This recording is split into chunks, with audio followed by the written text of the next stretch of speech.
Hi students, I am Dr. Partha Sardi. I am the Director, Success Group of Institutions and as well I am working as a commerce lecturer in the same institution since 14 years and I also worked in different institutions for 10 years more than that. So I am going to share with some tips how to do the final accounts and how to do the adjustments to make the problem easy.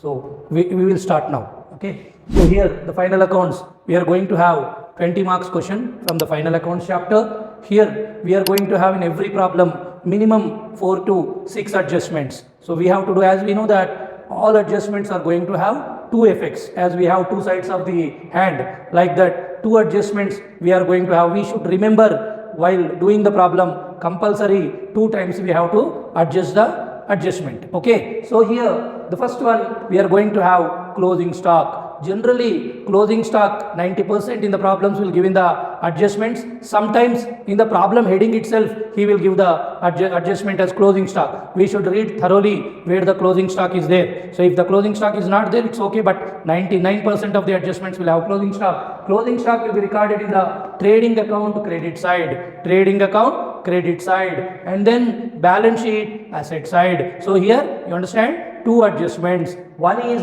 trading account credit side, the other one is balance sheet asset side. Then we come to the depreciation. You know the depreciation is the decrease in value of fixed asset. So depreciation, profit and loss account to debit side, and balance sheet in the asset side we should deduct from the concerned asset.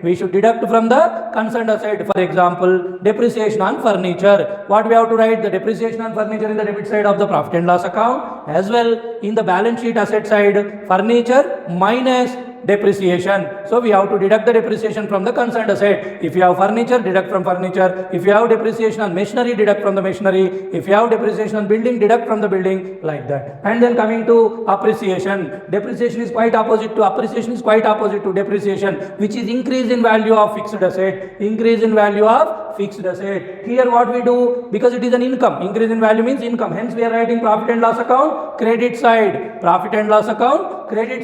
and then in the balance sheet we are going to add this appreciation to the concerned asset in the balance sheet. Okay.